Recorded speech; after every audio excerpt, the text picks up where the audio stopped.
GS classes में आप सभी का पुनः स्वागत है। कैसे हैं आप लोग? उम्मीद करते हैं अच्छे होंगे और आप लोगों की पढ़ाई जो है बहुत ही अच्छी तरीके से चल रही होगी, ऐसा हम उम्मीद करते हैं आप लोगों से।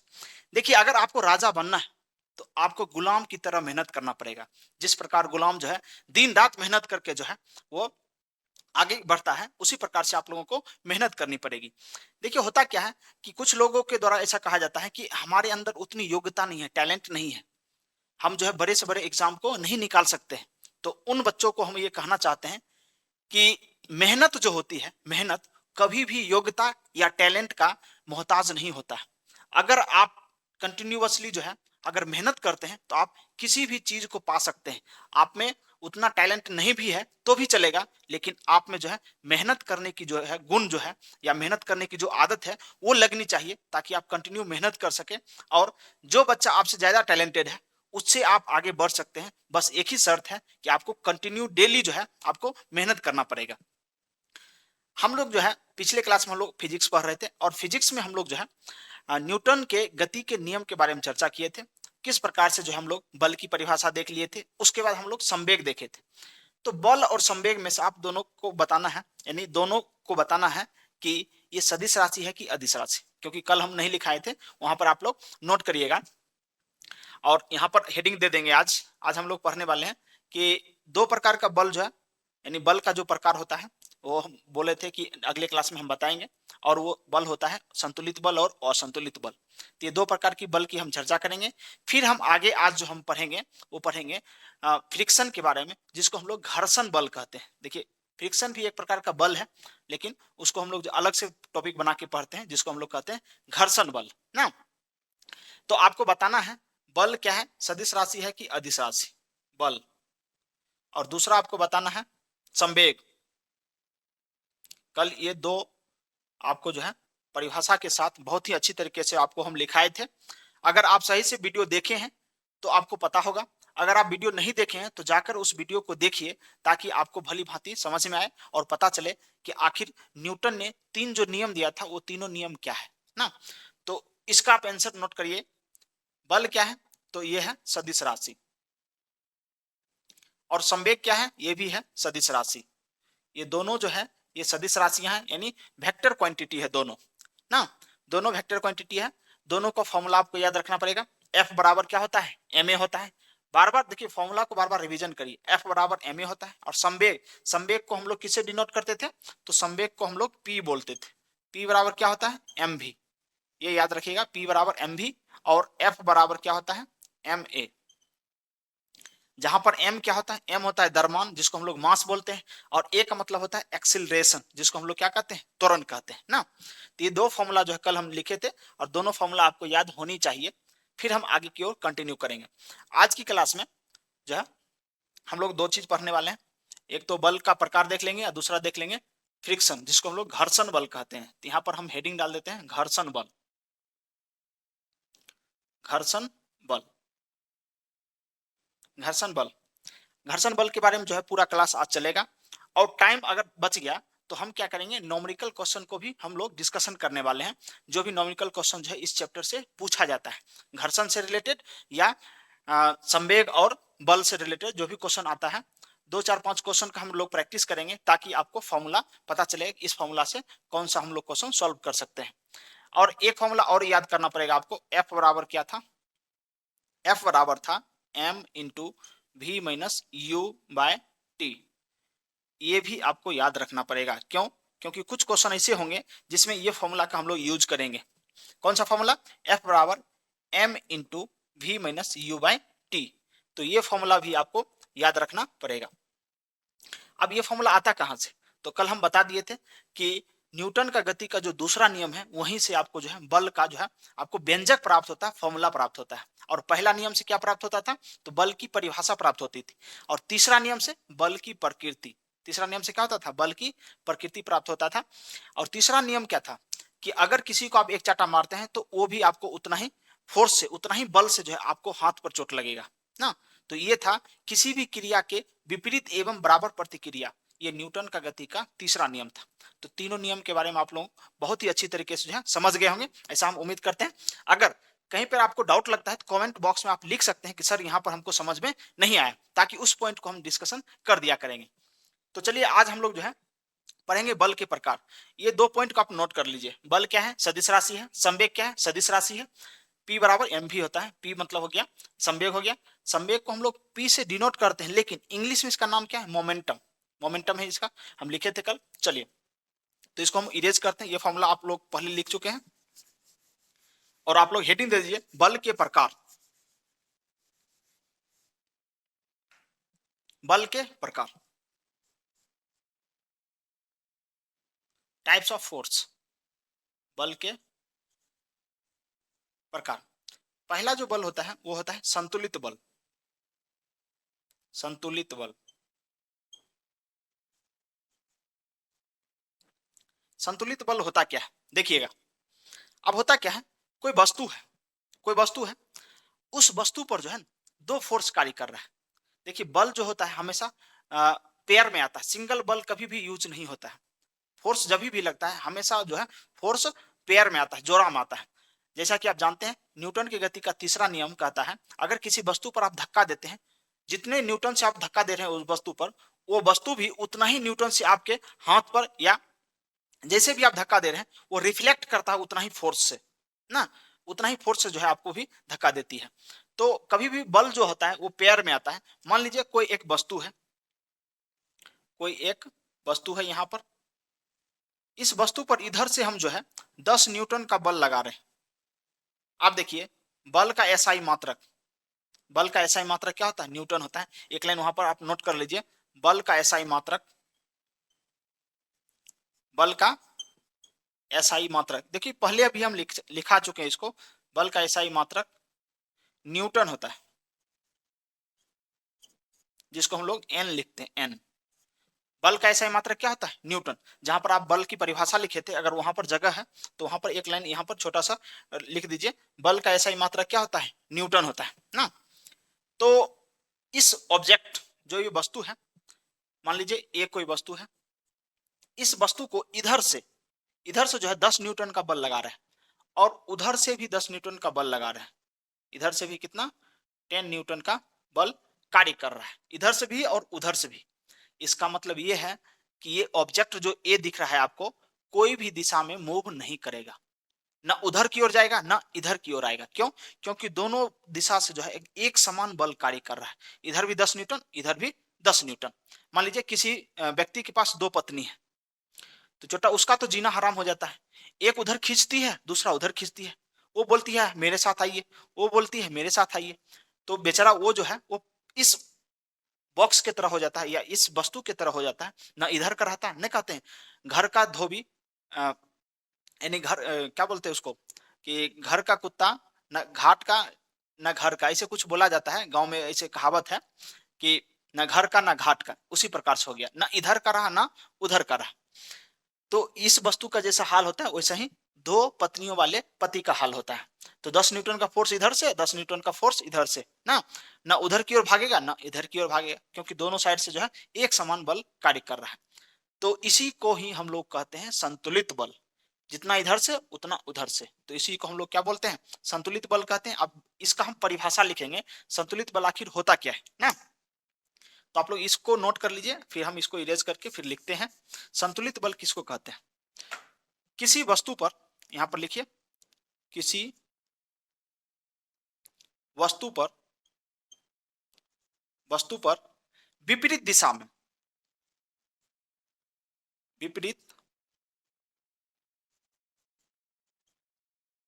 विपरीत दिशा में एक समान, एक समान बल कार्य करे तो इसे संतुलित बल कहा जाता है। संतुलित बल कहा जाता है। इसको हम लोग क्या बोलते हैं? संतुलित बल ना। किसी वस्तु पर अगर दो बल कार्य करे और दोनों विपरीत दिशा में, देखिए इसका दिशा क्या है? इधर की ओर, इसका दिशा क्या है? इधर की ओर ना। तो दोनों का दिशा अलग अलग है ना। तो पत्नी एक खींच रही थी उधर की ओर, एक खींच रही थी इधर की ओर ना। तो दोनों का दिशा क्या है, अलग अलग है। एक इधर की ओर जाना चाह रहा है, एक इधर की ओर जाना चाह रहा है। उसी प्रकार से ये बल चाह रहा है इस वस्तु को इस इधर की ओर धक्का दे दे, और ये बल चाह रहा है इस वस्तु को इधर की ओर धक्का दे दे। तो दोनों का डायरेक्शन क्या है, विपरीत है, अपोजिट डायरेक्शन में दोनों धक्का दे रहा है, लेकिन एक समान बल के द्वारा, यानी एक समान 10 न्यूटन इधर से 10 न्यूटन इधर से। इसलिए यहां जो बल लग रहा है इस बल को हम लोग क्या कहेंगे, संतुलित बल। 10 और 10 ये 20 न्यूटन का जो बल इस वस्तु पर कार्य कर रहा है ये क्या है, संतुलित बल है। यहां पर लिख लीजिए संतुलित बल, संतुलित बल। एग्जाम में ऐसे भी क्वेश्चन पूछा जा सकता है आपसे, एक वस्तु है इस पर 10 न्यूटन का बल इधर से कार्य कर रहा है, 10 न्यूटन के बल इधर से कार्य कर रहा है। तो बताइए कि इस वस्तु पर कौन सा बल कार्य कर रहा है। तो पहला ऑप्शन दे देगा संतुलित बल, दूसरा दे देगा असंतुलित बल, तीसरा दे देगा घर्षण बल, चौथा दे देगा इनमें से कोई नहीं ना। तो आप लोग क्या आंसर मारिएगा, संतुलित बल, क्योंकि इस वस्तु पर जो 10 न्यूटन का बल इधर से और 10 न्यूटन का बल इधर से लग रहा है, इसलिए इसको हम लोग क्या कहेंगे, संतुलित बल कहेंगे। इसको आप लोग नोट करिए। फिर दूसरा प्रकार हम लोग पढ़ेंगे असंतुलित बल ना, असंतुलित बल। तो यहां पर नंबर 2 असंतुलित बल, असंतुलित बल। असंतुलित बल जो होता है इसका जस्ट अपोजिट होता है, यानी विपरीत होता है। इसमें क्या होता है कि बल तो कार्य करता है, बल तो कार्य करता है, पेयर में हो तो भी चलेगा या दो से अधिक हो तो भी चलेगा, लेकिन इसमें क्या होता है कि वस्तु की स्थिति में परिवर्तन हो जाता है। जैसे मान लीजिए, इसको आप पहले नोट कर लीजिए, फिर हम इसको क्या करेंगे, इसमें चेंज करेंगे, क्योंकि बार बार इसको बनाना ना पड़े। इसमें हम लोग क्या करेंगे, असंतुलित बल यहां पर लिखेंगे, असंतुलित बल। अब हम क्या करेंगे, इधर से हम लोग जो है 20 न्यूटन का बल लगा देंगे, इधर से 10 और उधर से 20। इसका मतलब ये हुआ कि अब ये वस्तु जो है इधर की ओर खिसकेगा। क्यों, क्योंकि उधर से जो है ज्यादा फोर्स से जो है बल लगाया जा रहा है, उधर से जो है 20 न्यूटन का बल लगाया जा रहा है और इधर से जो है 10 न्यूटन का। तो इसका मतलब ये हुआ वस्तु अब इधर की ओर खिसकना शुरू हो जाएगा। यहां पर जो बल लग रहा है ये कौन सा बल है, असंतुलित बल है, मतलब संतुलन की अवस्था में नहीं है। अब वस्तु की स्थिति में क्या हो जाएगा, परिवर्तन हो जाएगा, क्या, क्योंकि यहाँ पर जो है असंतुलित बल कार्य कर रहा है और विपरीत दिशा में कार्य कर रहा है ना। तो असंतुलित बल की परिभाषा क्या हो सकती है, तो सेम ऐसा ही परिभाषा होगा, लेकिन यहां पर क्या होगा, किसी वस्तु पर विपरीत दिशा में असमान बल कार्य करे तो इसे असंतुलित बल कहते हैं। जब असमान बल कार्य करता है तो उसको हम लोग क्या कहेंगे, असंतुलित। देखिए अलग से लिखने की जरूरत नहीं है इस परिभाषा को, उसी में हम लोग जो है चेंज कर देते हैं। आपको तो लिखना पड़ेगा, फिर से इसको नोट करिए, फिर से जो है दोबारा लिखिए नंबर 2 करके, और यहां पर हम लिख देते हैं असंतुलित।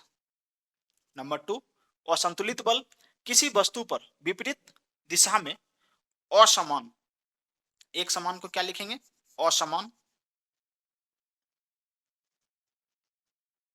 असमान बल कार्य करे तो इसे इसे असंतुलित, यहां पर लिखना पड़ेगा, इसे असंतुलित बल कहा जाता है ना।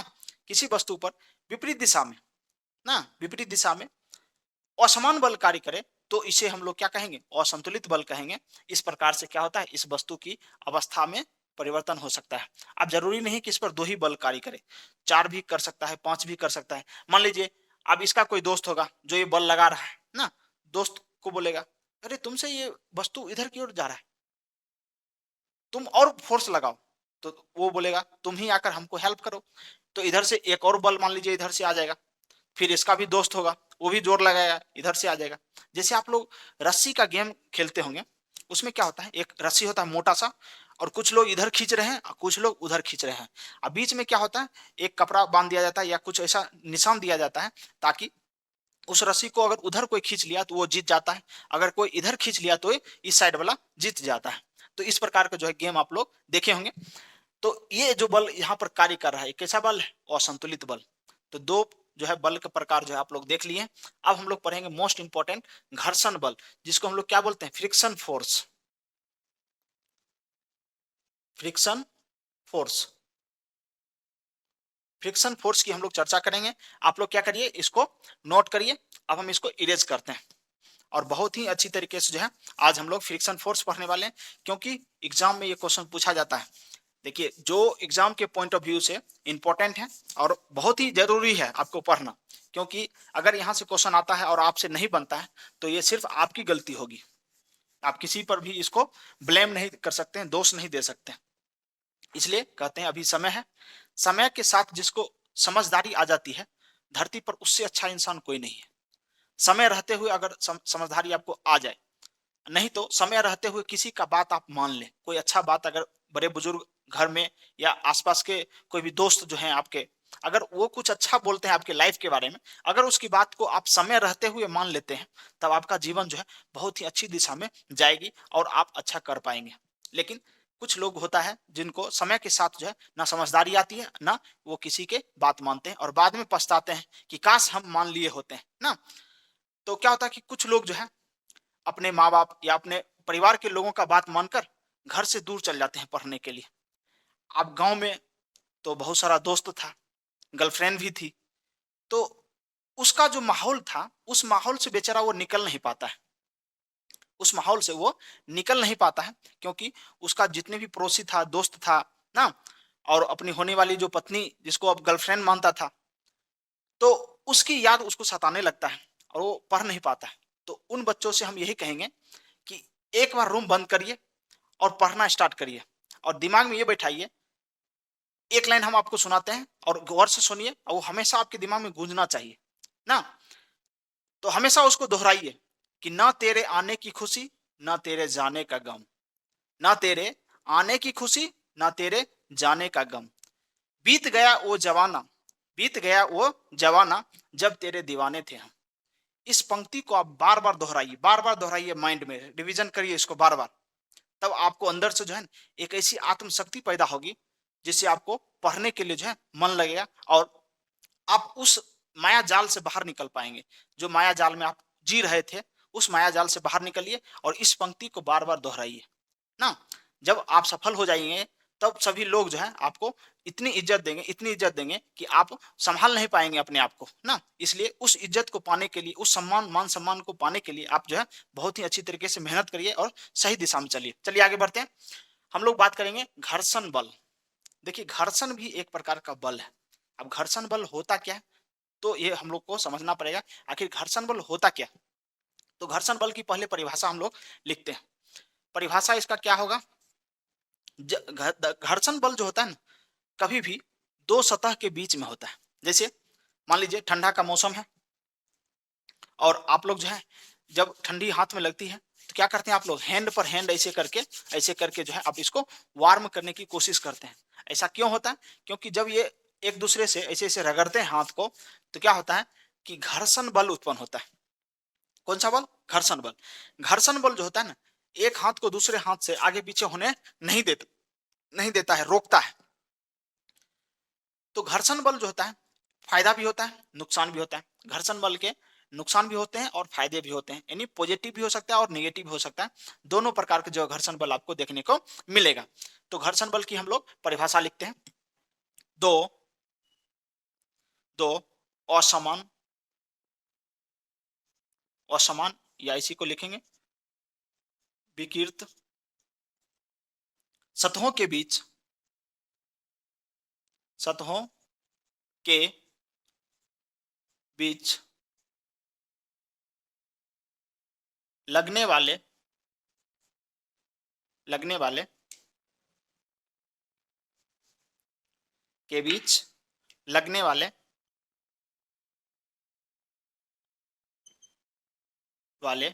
बल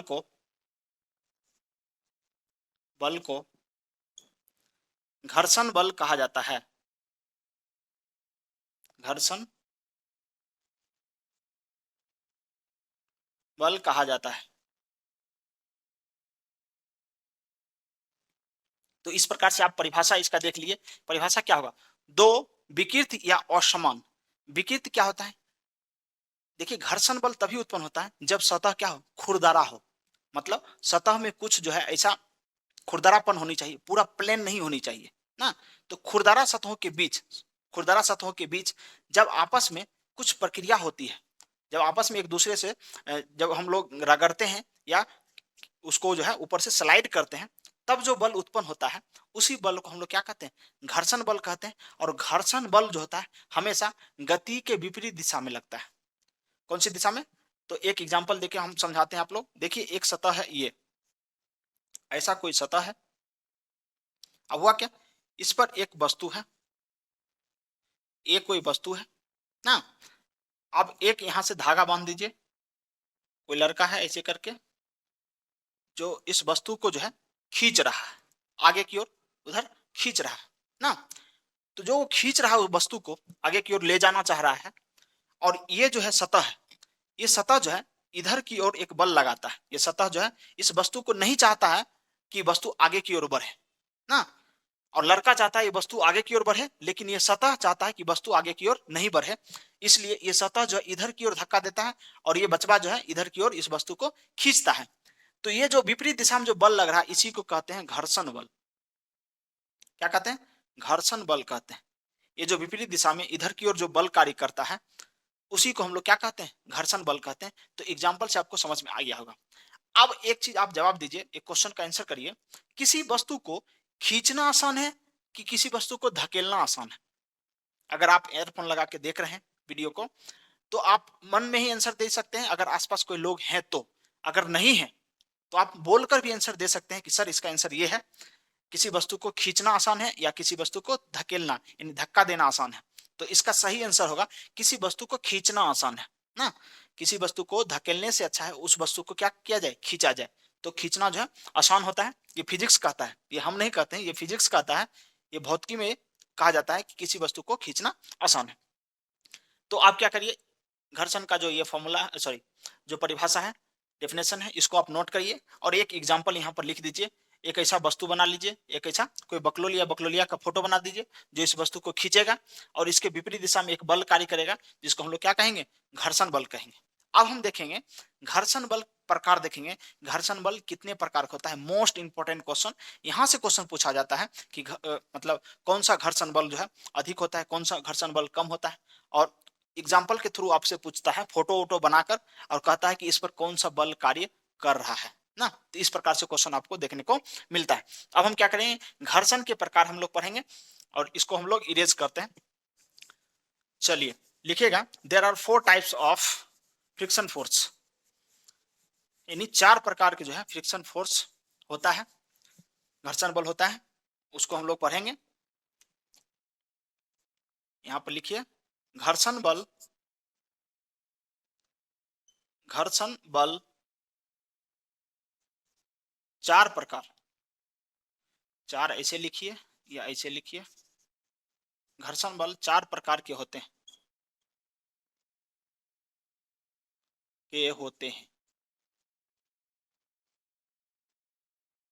घर्षण बल कितने प्रकार का, तो ये 4 प्रकार का होता है। नंबर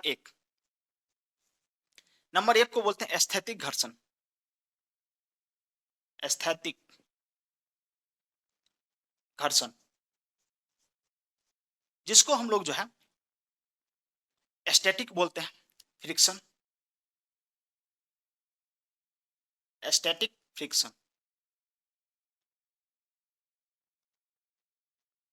एस्थेटिक फ्रिक्शन इसको एस्थेटिक घर्षण बोलते हैं और इंग्लिश में इसको एस्थेटिक फ्रिक्शन कहा जाता है। तो इंग्लिश भी आपको नाम याद रखना पड़ेगा क्योंकि एग्जाम में ये हेल्प करता है आप लोगों को क्वेश्चन सॉल्व करने के लिए। दूसरा दूसरा जो आपका जो घर्षण का प्रकार में आता है जिसको हम लोग गतिज घर्षण कहते हैं, गतिज घर्षण जिसको हम लोग जो है स्लाइडिंग फ्रिक्शन कहते हैं, स्लाइडिंग फ्रिक्शन, स्लाइडिंग फ्रिक्शन। अगला जो फ्रिक्शन होता है नंबर 3, उसको हम लोग बोलते हैं सीमांत फ्रिक्शन, सीमांत घर्षण। सीमांत घर्षण इसी को बोलते हैं limiting friction, limiting friction, limiting friction कहा जाता है। लास्ट 4 नंबर का जो घर्षण होता है उसको हम लोग जो है लोटनिक घर्षण कहते हैं, लोटनिक, लोटनिक घर्षण इसी को हम लोग जो है रोलिंग,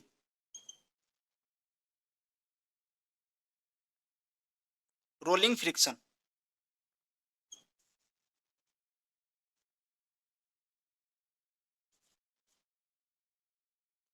रोलिंग फ्रिक्शन कहा जाता है। तो ये 4 प्रकार का जो फ्रिक्शन है, इन चारों प्रकार के फ्रिक्शन को हम लोग जो है एक-एक करके पढ़ेंगे और समझेंगे, एग्जाम्पल के थ्रू भी समझेंगे कि किस प्रकार से जो है ये चारों फ्रिक्शन कार्य करता है ना। तो पहला हो गया स्थैतिक फ्रिक्शन, दूसरा गतिज, तीसरा सीमांत और चौथा लोटनिक घर्षण।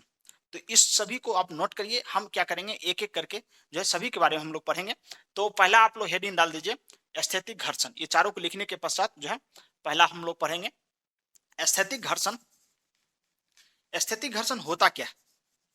जब कोई वस्तु जब कोई वस्तु स्थिर अवस्था में रहता है तब उस पर जो बल कार्य करता है ना, उसी को हम लोग जो है स्थैतिक घर्षण कहते हैं। यहां पर परिभाषा आप लिख सकते हैं, जब कोई वस्तु जब कोई वस्तु स्थिर अवस्था में रहता है, स्थिर अवस्था में रहता है तब तब उस वस्तु पर जो बल कार्य करता है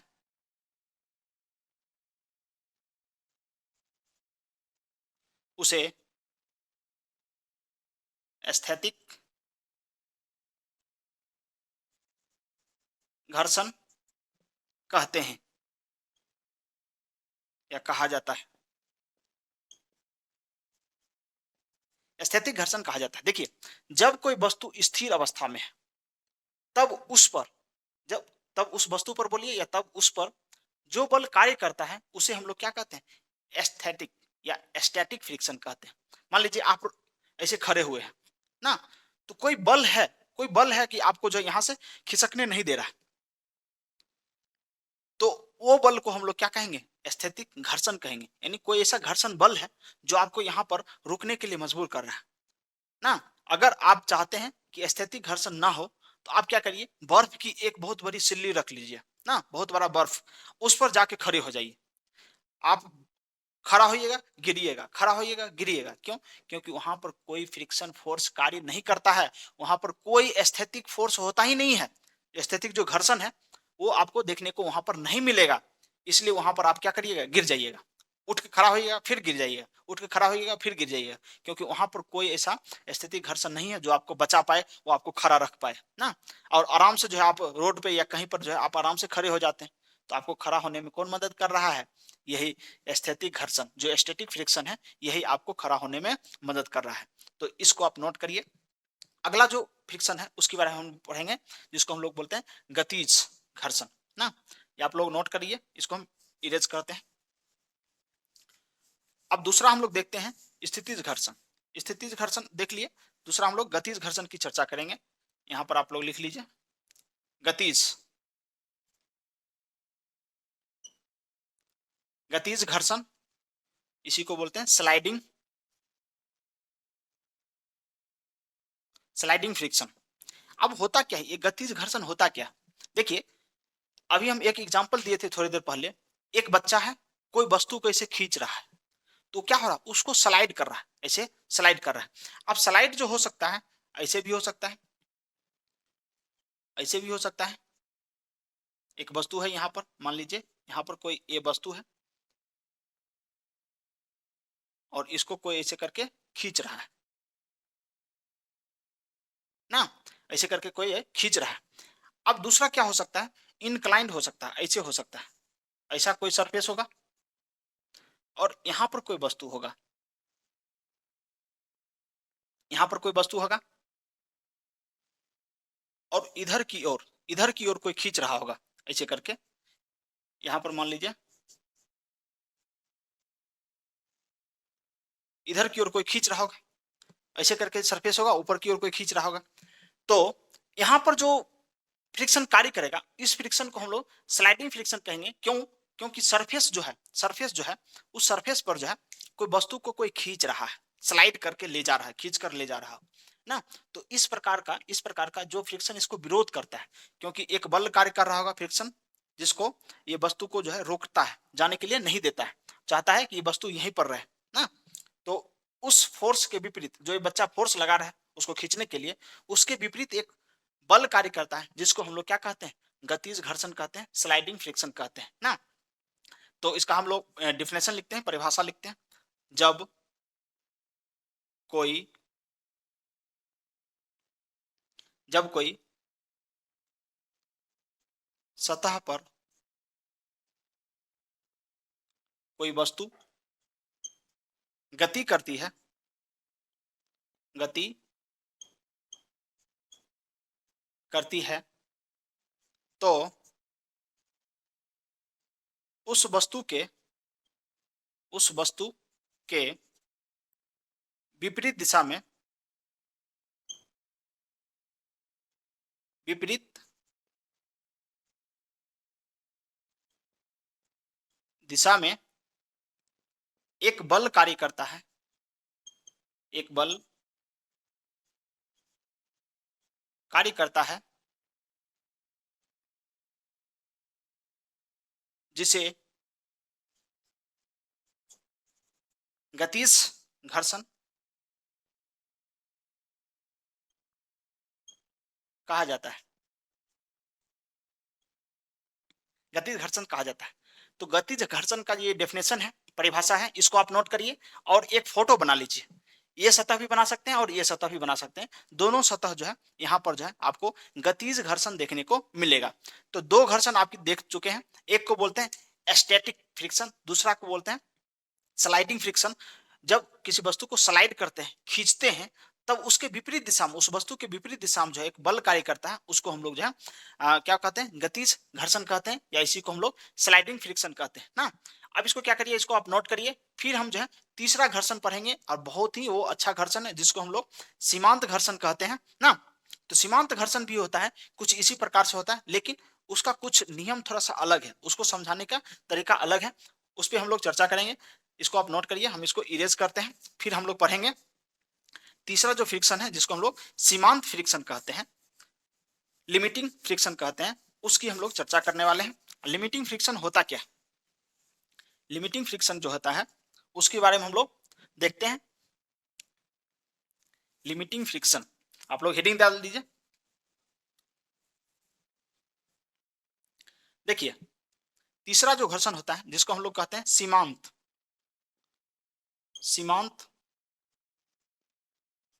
घर्षण,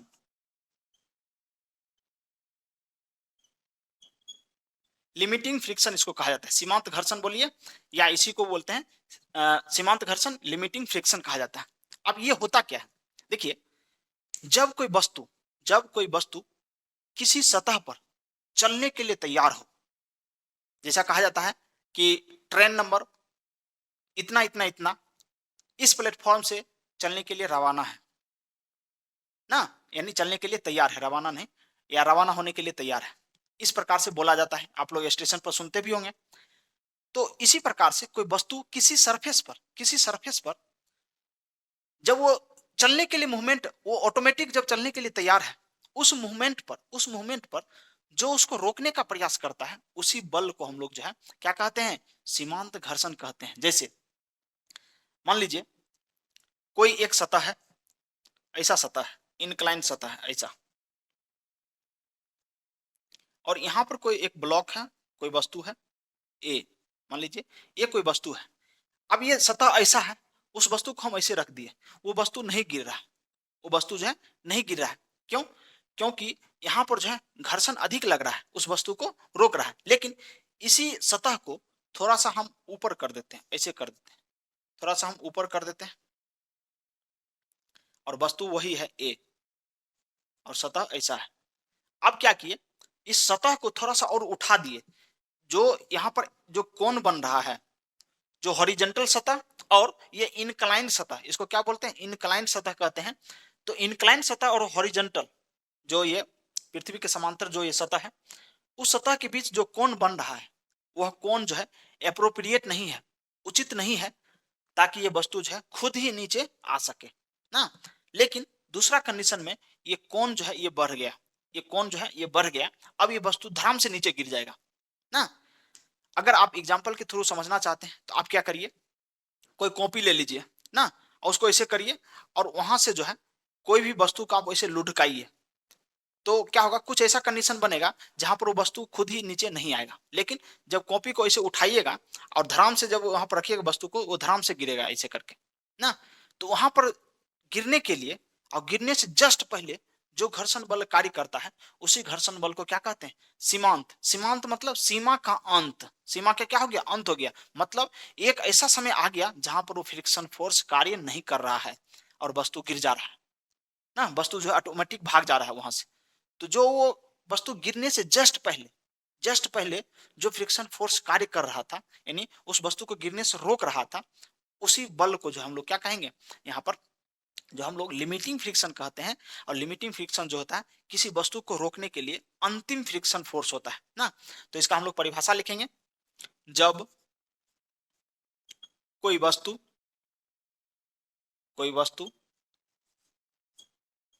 किसी सतह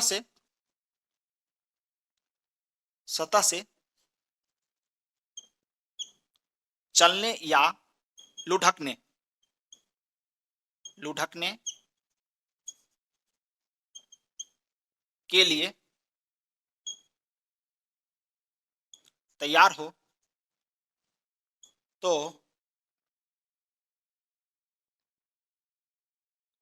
उसके विपरीत दिशा में विपरीत दिशा में दिशा में लगने वाले अंतिम या लगने वाले घर्षण को सीमांत घर्षण कहते हैं। सीमांत घर्षण कहते हैं ना। तो जब ये वस्तु नीचे की ओर खिसकेगा, ऐसे यहां पर तो नहीं खिसक रहा है, यहां पर खिसकेगा, यहां पर ये वस्तु जब नीचे की ओर जाएगा तो वो जो वस्तु आगे की ओर बढ़ेगा तो उसको पीछे की ओर धकेलने के लिए एक फोर्स कार्य करेगा, और ये सतह पर कार्य करेगा ऐसे की ओर, उस वस्तु को रोकना चाहेगा वो बल ना। उसी बल को हम लोग क्या कहेंगे, तो उसी बल को हम लोग जो है लिमिटिंग फ्रिक्शन कहेंगे। एकदम वस्तु जो है ऑटोमेटिक ही चलना शुरू कर दिया, वस्तु को कोई धक्का नहीं दिया उधर से, सिर्फ वस्तु को वहां पर रखा, वो वस्तु जो है चलना शुरू कर दिया। क्यों, क्योंकि वहां पर जो है लिमिटिंग फ्रिक्शन कार्य कर रहा है, और लिमिटिंग फ्रिक्शन इतना ज्यादा नहीं है कि उस वस्तु को रोका जा सके ना।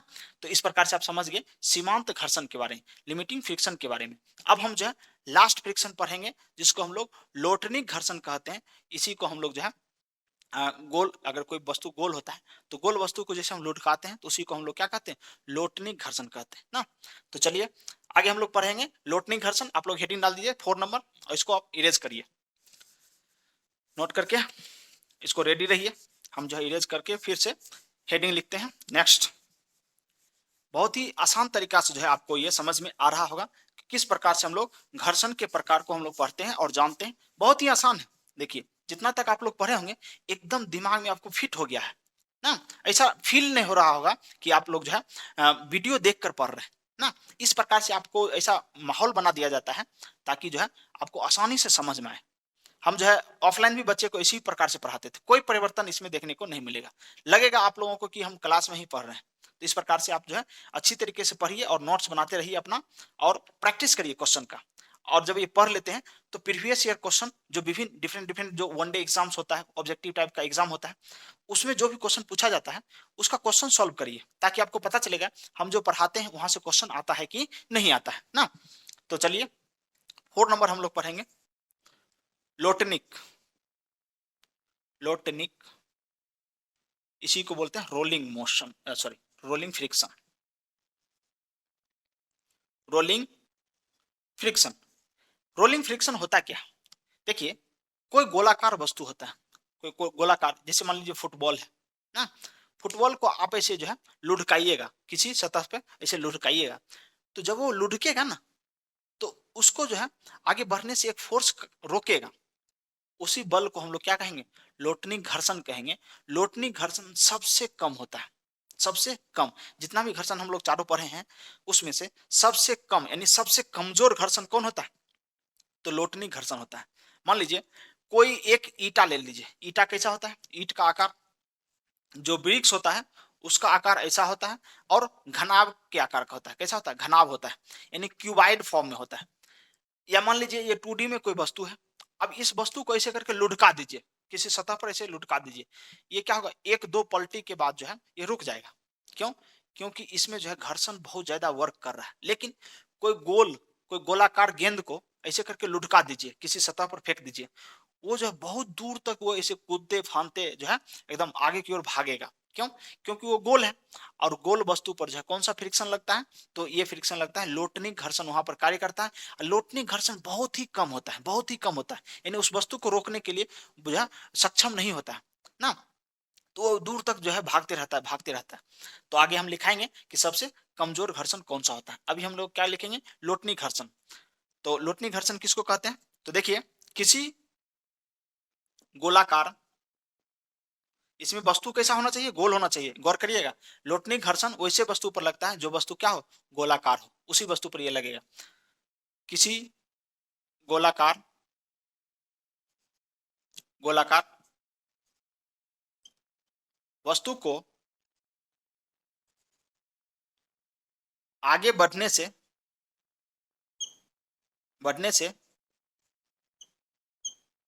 रोकने के लिए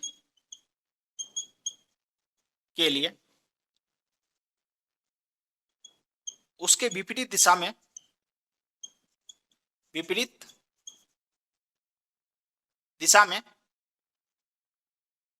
जो बल कार्य करता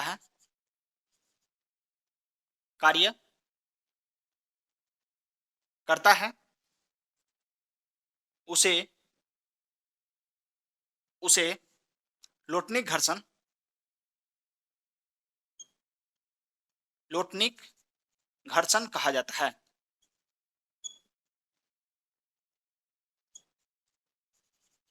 उसे क्या कहा जाता है, उसे लोटनिक घर्षण कहा जाता है। जैसे आप एक एग्जांपल के द्वारा आप इसको समझ सकते हैं। मान लीजिए ये कोई सरफेस है और यहाँ पर कोई ऐसे गोलाकार वस्तु है ना, ये क्या होगा, वस्तु आगे की ओर बढ़ेगा और इसके विपरीत दिशा में एक बल कार्य करेगा। कौन सा बल होगा, वो लोटनिक घर्षण होगा। तो इस प्रकार से जो है घर्षण के जितने भी प्रकार था, जो 4 प्रकार के घर्षण हम लोग पढ़े हैं, अभी एक एक करके सभी के बारे में हम लोग डिस्कशन किए हैं। और आपको जो है पूरी तरीके से ये समझ में आ गया होगा कि आखिर घर्षण होता क्या है, किस प्रकार के घर्षण जो है कौन सी वस्तु को अप्लाई किया जाता है। तो फोटो के माध्यम से आपको कभी कभी पूछा जाता है। अब हम क्या करेंगे, चारों घर्षण के बारे में लिखेंगे कि कौन सा घर्षण जो है सबसे अधिक मजबूत होता है और कौन सा घर्षण जो है सबसे अधिक कमजोर होता है ना। तो इसको आप इरेज करिए, आप लोग नोट कर लीजिए, हम इरेज करते हैं। और इसको जो है हम एक सीरीज में लिखेंगे ताकि आपको समझ में आ जाए कि कौन सा घर्षण मजबूत होता है और कौन सा घर्षण जो है कमजोर होता है ना। चलिए एक एक करके हम लोग लिखते हैं। देखिए सबसे ज्यादा स्ट्रॉन्ग जो होता है, सबसे एकदम खतरनाक घर्षण जिसको कहते हैं, जो सबसे अधिक लगता है, वो होता है स्थैतिक घर्षण। जो स्टैटिक घर्षण, स्टैटिक फ्रिक्शन जो होता है, जो आपको रोकता है, जैसे आप खड़े होते हैं ऐसे करके, तो आप पर जो फोर्स लग रहा है, जो सतह के द्वारा, जो जमीन के द्वारा जो फोर्स लग रहा है, जो घर्षण बल लग रहा है, उस घर्षण बल को हम लोग क्या कहते हैं, स्थिर या स्टैटिक घर्षण उसको कहा जाता है ना। तो स्थैतिक घर्षण, स्थैतिक घर्षण ये सबसे ज्यादा पावरफुल होता है, ये सबसे अधिक हो गया। उसके बाद उसके बाद जो होता है वो होता है गतिज या स्लाइडिंग फ्रिक्शन कहते हैं, गतिज घर्षण। उसके बाद आ जाता है आपका सीमांत घर्षण। और सबसे कमजोर जो होता है वो कौन होता है, ये लोटनिक घर्षण। लोटनिक घर्षण, इसको आप लोग बॉक्स बना लीजिए, मोस्ट इंपॉर्टेंट, ये बहुत ही बेहतरीन चीज है जिसको आपको याद रखना पड़ेगा कि चारों घर्षण में से सबसे अधिक मजबूत कौन होता है, सबसे पावरफुल घर्षण कौन होता है, स्थैतिक घर्षण होता है। और सबसे कमजोर, जो सबसे कमजोर घर्षण होता है वो लोटनिक घर्षण होता है। तो ये सीरीज आप लोग को याद रखना पड़ेगा, सबसे अधिक कौन होता है, फिर कौन होता है, फिर कौन होता है, फिर कौन होता है। जिस प्रकार से हम सीरीज में लिखाए हैं, आपको पढ़ाए हैं, उसी प्रकार से जो है ये चलता है ना। तो लोटनी घर्षण सबसे कमजोर होता है और सबसे अधिक कौन होता है, स्थैतिक घर्षण। अब हम लोग देखेंगे कि घर्षण दो प्रकार का होता है, जिसको हम लोग पॉजिटिव और नेगेटिव घर्षण कहते हैं, या कह सकते हैं कि लाभ अगर होता है जिस घर्षण से, उसको हम लोग पॉजिटिव घर्षण कहते हैं, और जिस घर्षण से हानि होता है उसको हम लोग निगेटिव घर्षण कहते हैं। जैसे अगर हमको चलना है ना, पृथ्वी पर कहीं भी चलना है, तो हमको चलने के लिए घर्षण की आवश्यकता होती है। जैसे कलम से कलम से जब हम पेपर पर लिखते हैं, तो वहां पर भी जो है घर्षण बल कार्य करता है। अगर घर्षण बल नहीं रहे तो हम पेपर पर लिख ही नहीं सकते हैं कुछ ना, तो वहां भी घर्षण बल कार्य करता है। तो घर्षण बल वहां पर हेल्प करता है हमको लिखने के लिए, और हमको चलने के लिए घर्षण बल कार्य करता है। तो घर्षण बल हमारे लिए लाभदायक भी है और हानि भी है। अब हानि क्यों है, जैसे मान लीजिए कि आपकी कोई गाड़ी है या साइकिल वगैरह जो भी है, या कोई मशीनरी है, उसमें आप लोग देखे होंगे बॉल वायरिंग रहता है ना। तो वायरिंग जो रहता है उसमें आपको ऑयल डालना पड़ता है। ऑयल क्यों डालना पड़ता है, ताकि फ्रिक्शन को कम किया जा सके, घर्षण को कम किया जा सके, और आपका जो है गाड़ी जो है एकदम सही तरीके से चले। नहीं तो अगर तेल उल डालना बंद कर दिया तो चोई चोई करने लगेगा। जो आपका साइकिल है, मोटरसाइकिल है, जो भी है गाड़ी, वो चोई चोई का आवाज करने लगा। जो वहां पर बॉल होता है, बॉल छोटा छोटा आप देखे होंगे छर्रा रहता है, उसमें क्या होता है, घर्षण बढ़ जाता है। घर्षण बढ़ जाएगा तो आपका गाड़ी जो है वो आगे की ओर फास्ट नहीं भागेगा, स्लो हो जाएगा। क्यों, क्योंकि घर्षण बढ़ जाएगा। तो वहां पर घर्षण को कम करने के लिए जो है आपको जो है या तो उसमें ग्रीस डालते हैं, या तो ऑयल डालते हैं, नहीं तो ग्रेफाइड का भी प्रयोग जो है स्नेहक के रूप में किया जाता है। तो स्नेहक जो होता है, स्नेहक फ्रिक्शन को कम करता है। तो आप लोग लिख भी सकते हैं, नहीं भी लिखिएगा तो ऐसे भी याद रह सकता है कि घर्षण को कम करने के लिए स्नेहक का प्रयोग करते हैं। क्या करते हैं, यहाँ पर लिख देते हैं, घर्षण को घर्षण को कम करने के लिए